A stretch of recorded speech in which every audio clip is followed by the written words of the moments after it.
main body of the white. I'm using my hand with the glove on it for a block. Turn your hand at a slight angle and sand in a straight line. This is 600 grit, so I'm going to sand it a lot.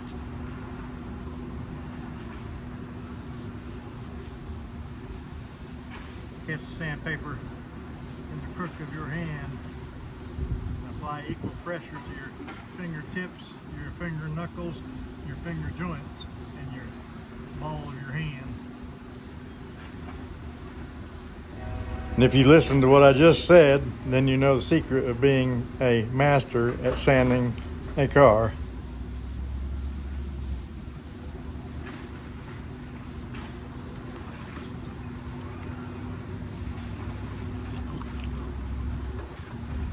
Use your squeegee to wipe the water off. Use your light to check for orange peel.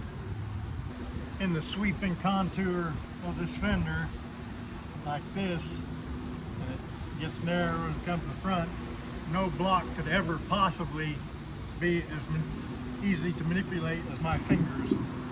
I can feel the shape that I'm sanding, and I can sand it perfectly. With a block, you can't feel anything.